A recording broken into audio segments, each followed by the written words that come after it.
5년 전에 신우신염 진단을 받으시고 그 당시에 약물로 치료를 하셨다 그랬는데 보통 신우신염은 요로 감염에 의해서 염증이 생긴 거기 때문에 거의 항생제 치료를 하시죠. 그런데 이제 항생제 치료를 하시고 그걸로 급성 신우신염이 나섰다 그러면 사실 5년이 지난 지금까지 어떤 다른 증상이 계속 그 신장에 염증이 있는 소변이 불편하다거나 단백뇨가 나온다거나 이런 증상이 없으시면 사실 신우신염에 대해서 걱정하실 필요는 사실 없어요. 왜냐하면 신장의 염증이라는 게 신우신염처럼 급성적으로 일시적으로 감기처럼 사실 신장에 감기가 걸린 거거든요. 이거는 사실 감기를 한번 치료하면 평생 후유증이 남는 병은 아니기 때문에 한 번 5년 전에 한 번의 신우신염이면 그닥 걱정은 안 하셔도 될 것 같은데 혹시 그 당시에 사구체 신염이거나 아니면 이런 급성 신우신염이 계속 반복되고 다른 혈압 고혈압이라 당뇨라든지 아니면 지속적인 이런 방광염, 요도염, 신우신염이 반복적으로 재발이 되는 만성 염증 상태면 조금 생각을 해봐야 되겠죠. 그래서 특히 이 환자분 같은 경우는 한 번의 어떤 신우신염으로 지금 좀 걱정을 하고 계시는데 지금 증상을 말씀하신 것 중에서 소변에 거품이 있다고 말씀을 하셨어요.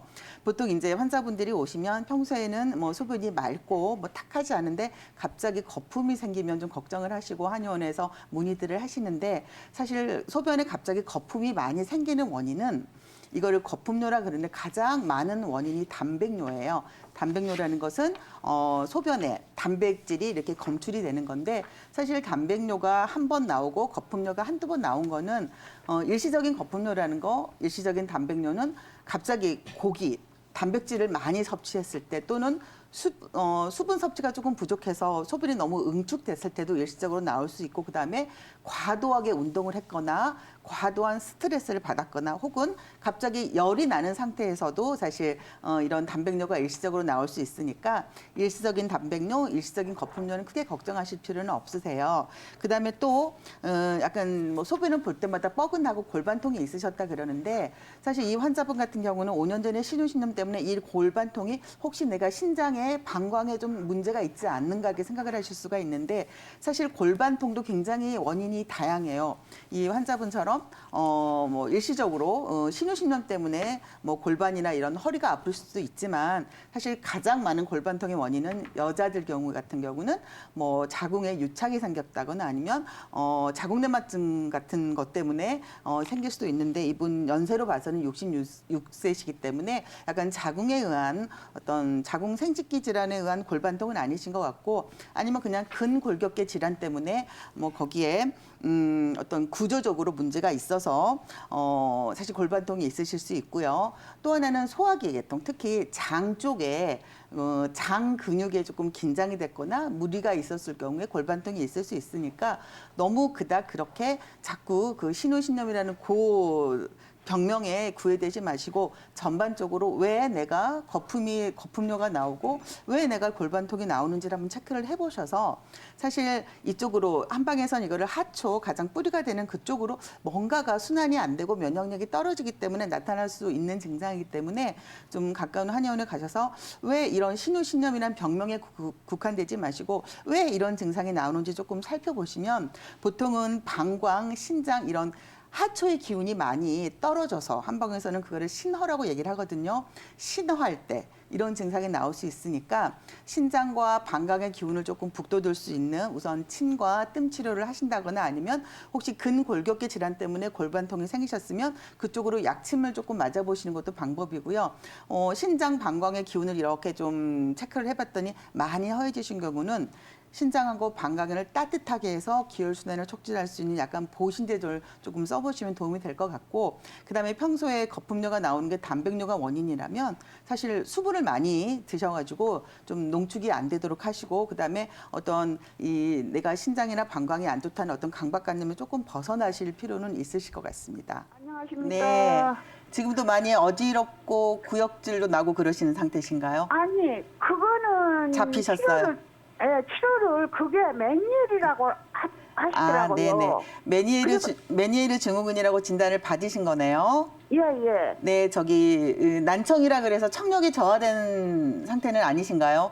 아니요. 아, 그러니까 난청까지는 안 오셨고, 그럼 지금은 이명 증상만 주로 있으신 거네요? 그런데 그 맹예르 그 병이라는 거 그걸 치료를 받았는데 네. 그게 안치가 된다고 했는지 안치가 정확하게 안 되더라고요. 네. 제가 설명을 조금 해드릴게요, 어머니. 네, 메니에르 증후군에는 3대 증상이 있어요. 첫 번째 이명, 귀에서 소리 나는 거. 그다음에 네. 두 번째 어지러운 거. 네. 그다음에 세 번째가 난청이라 그래서 청력이 저하되는 그 세 가지 증상이 있을 때 메니에르 증후군이라고 진단을 내리거든요. 예, 예, 예. 네, 그런데 지금 보니까 어머님은 어지럽거나 그런 증상이 잡힌 걸로 봐서는 한방에서는 사실 이 병명 자체로 접근을 하는 게 아니라 왜 어머님이 이명이라는 증상을 갖고 계신지 그거에 따라서 접근을 하는데 한방에서 보는 이명 증상은 크게 뭐 세 가지 정도로 원인을 찾을 수 있어요. 첫 번째로 어머니가 이렇게 스트레스를 많이 받았거나 이렇게 화병이 있으신 경우에는 화가 위로 올라오세요. 그런 경우에는 고혈압도 동반이 되실 수 있고요. 두통도 같이 동반이 되실 수 있고 그때는 이 실증 이명이라 그래서 굉장히 소리가 크고 그런 증상이 있으셔서 이때는 화를 조금 끄는 치료를 하셔야 되고요. 그다음에 이제 약간 더 구역질이나 어지럼증이 많은 경우 그런 경우는 담음이라 그래서 몸에서 순환이 안 되면서 노폐물이 쌓인 어떤 그런 노폐물을 담음이라는 표현을 하는데 담음이 이렇게 중간을 막고 있어서 정상적으로 이 머리까지 맑은 기운이 안 올라가서 소리가 나는 경우가 있어요. 이럴 때는 소화기 쪽에 문제가 있기 때문에 소화기 치료를 조금 하셔야 돼서 어머니 혹시 뭐 소화 장애가 있으시거나 그런 증상이 동반되셨으면 그런 소화기 치료를 하셔야 되고요. 그다음에 세 번째 지금 연세가 60대신데 60대가 되면은 아무래도 가장 뿌리가 되는 근원적인 힘이 많이 약해지잖아요. 그러면 뿌리가 되는 힘이 약해지기 때문에 이 나뭇가지를 생각하면 풍년이 들었으면 뿌리가 튼튼해야지 풍년이 들잖아요. 그런데 뿌리가 말라버린 가뭄이나 이런 상태는 흉년이 들면 이 나무나 열매가 잘 맺지를 않아요. 이런 상태가 되면은 이 머리까지 이 아래쪽에서 허하기 때문에 뿌리가 약해서 위쪽까지 이렇게 맑은 기운이 기운차게 돌아가질 않기 때문에 이명이 생기는 경우가 있거든요. 이런 경우는 사실 보약을 써서 뿌리를 조금 촉촉하게 젖게 해서 좀 그렇게 치료를 해야 되기 때문에 사실 이명증이든 뭐 메니에르 증후군이든 혹은 어지럼증이든 이런 세 가지 원인을 정확히 좀 구별을 하셔가지고 이거는 사실 양방에서는 각 증상 하나하나에 약을 쓰지만 한방에서는 왜 이런 증상이 나타나는지 뿌리 치료를 하기 때문에 한방 치료를 혹시 안 받아보셨으면 한의원에 가셔서 어떤 경우에 해당이 되시는지 화 때문인지 소화기 때문에 담음이 생겼는지 아니면 뿌리가 약해서 허증이 생기셨는지 정확히 진단을 받으시고 한방적으로 접근을 하시면 사실 이 이명증이나 메니에르 증후군이 쉬운 질환은 아니에요. 그런데 어느 정도 치료는 상당히 가능한 한방적으로도 치료가 가능한 질환이기 때문에 한방 치료 조금 받아보시기를 좀 권합니다.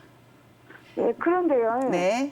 예, 여보세요? 네네, 말씀하세요. 예, 그런데 그 귀가 왼쪽이 그랬거든요. 네. 그런데 지금은 그 메니에르 치료를 받으면서 네. 귀 그 달팽이 간 속에다가 그 주사를 맞았어요. 네네네네. 그래가지고 그 어지럼증은 이제 안전이 다 잡힌 건 아닌데. 네, 약간은 있으시죠?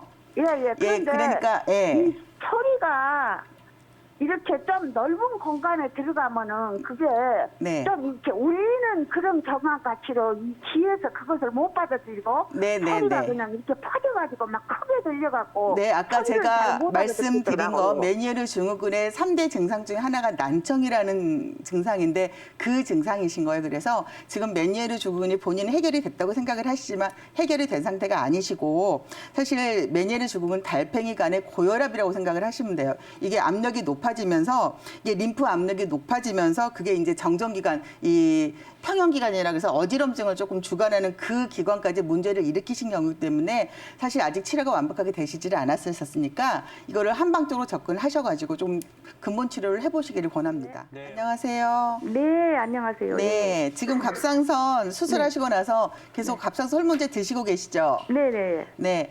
검사를 하시면서 호르몬 검사하시면서 드시고 계시죠? 아니요. 아, 그냥 검사를 안 하시고 계속 네. 드시고 있는 상태세요? 네. 일단 몹시 피곤하신 거는 사실 네. 갑상선 기능 때문에 네. 사실 갑상선 환자들이 거의 피곤함을 만성 피로고 피곤함을 늘 호소를 하세요. 네. 그래서 사실 보통 호르몬제를 쓰기 시작하면 초반에는 호르몬 검사를 하고서 약을 쓰는데 네. 이게 시간이 지나면 약간 본인에 맞춰서 용량 조절을 해야 되는데 그 용량 조절이 안 되는 경우에 네. 이런 그 호르몬제의 과도한 복용으로 떨림 증상이 나오실 수가 있으니까 예. 다니시는 호르몬제를 받아오시는 내과에 가셔서 네. 한 번쯤은 이 호르몬 수치를 체크를 다시 하셔서 네. 그러니까 본인한테 지금 적합한 양을 투여를 하고 오는지 일단 체크를 해보시고요. 예. 일단 떨리는 증상은 제일 걱정되는 게 사실 저는 연세가 있으셔서 혹시 파킨슨이나 이런 게 아닐까 좀 걱정을 했었는데 보니까 갑상선 때문에 오시는 것 같아요. 네. 그다음에 연세가 있고 또 이렇게 기운이 허하면 사실 노인분들이 기운이 없으면서 손 떨고 이런 증상이 많이 있으시거든요. 네. 그래서 그런 경우에는 사실 갑상선 호르몬제를 드시는 상태에서도 한약이나 보약 이런 걸 드시면 만성 피로가 상당히 해결이 되니까 네. 일단 그런 한방적인 치료를 안 받아보셨으면 네. 약간 한약을 한 번 정도 보제를 한번 드시는 것도 생각을 해보시면 좋을 것 같아요. 네. 네. 그런데요. 네, 제가 저 불면증도 있고요. 네, 네, 네. 네. 잠을 들기도 어렵고. 네, 또 연세가 드시면 당연히 자주 깨고. 네, 네, 네. 예. 사실 그것도 약간 갑상선 기능이 갑상선 호르몬이 좀 과다 투여됐을 때 이게 갑상선 기능 호르몬을 맞으면 이게 업을 시켜주고 사람을 커피 카페인처럼 네. 그래서 그거 제가 지금 첫 번째로 말씀드릴 거는 일단 혈액 검사 하셔가지고 지금 호르몬제가 본인한테 적합한 용량을 들어가는지 그거를 먼저 체크를 해보시는 게 순서일 것 같습니다. 네, 모가를 보면 사람들이 4번 놀란다고 해요. 처음에는 모양이 너무 못생겨서 놀라고 그다음에 근데 못생긴 거에 비해서 향기가 너무 좋죠. 그쵸. 향이 좋아서 네. 2번째 놀라고 그다음에 3번째 먹어보니까 맛이 없어서 놀래요. 그런데 4번째는 놀라는 거는 앞에서 원장님이 설명해 주셨듯이 굉장히 효능이 너무 다양해서 놀라시거든요. 네. 그래서 이렇게 좋은 작용을 가지고 있는 모가인데 조금 조심하셔야 될 거는 사실 모가차를 담으면 까만색 씨가 나오는데 그 씨가 같이 차를 담을 때 들어가면 이게 소화 과정에서 독성 물질을 좀 내보낸다 그러니까 혹시 모가차를 집에서 담그실 때 꼭 씨는 꼭 제거를 하시도록 하시고요. 그다음에 모가를 먹으면 약간 떫은 맛이 나잖아요. 이 떫은 맛이 수분을 없애기 때문에 혹시 변비 환자라든지 신장 질환을 가지신 분들은 좀 장복하시는 거 조금 조심하셔야 되고요. 그다음에 모가가 또 떫은 맛 대신에 신맛도 있잖아요. 근데 이 신맛이 속을 좀 깎아내리기 때문에 위염이 있다거나 위궤양이 있으신 분들은 절대 공복에 드시면 안 됩니다. 그래서 모가차는 뭐 약간 속쓰림이 계시는 위염 환자라든지 위궤양 혹은 역류성 식도염 환자들은 꼭 식후에 바로 커피 대신에 드시도록 좀 권하고요. 그다음에 이게 모가가 참 차로 특히 겨울에 좀 많이들 드시는데 왜 봄에 저기 겨울에 먹냐면 이게 모가가 성질이 따뜻해요. 성질이 따뜻하기 때문에 이걸 좀 몸을 좀 따뜻하게 데펴주는 그런 작용을 해서 몸이 찬 사람들한테는 좋지만 반대로 몸에 너무 열이 많다거나 아니면 혈압이 높으신 분들은 오히려 조금 독이 될 수가 있으니까 몸에 열이 많거나 혈압 환자들은 이 모가차를 계속 장복하거나 상복하는 거는 조금 조심하셔야 되고 그다음에 모가차가 또 이 신맛이 있기 때문에 이거를 너무 입에 오래 머금고 계시면 좀 이를 상하게 할 수가 있으니까 모가차를 드실 때는 빠르게 그냥 꿀꺽 삼키시는 게 좋을 것 같습니다. 네, 그렇죠. 아무래도 이게 모가 성질 자체도 뜨겁고 좀 따뜻한 성질이고 술도 사실 따뜻하기 때문에 그렇죠. 물론 술에 담그면 조금 따뜻한 온성이 더 좀 배가가 될 수는 있지만 그래도 술보다는 아까 뭐 설탕이나 꿀에 재서 조심해야 될 거 뭐 변비 환자라든지 위궤양 환자 그다음에 너무 열이 많으신 분들을 제외하시고 뭐 몸에 이렇게 쥐가 잘 난다거나 아니면 감기가 잘 걸리시는 분들은 술보다는 차로 이렇게 드시는 게 더 좋을 것 같습니다.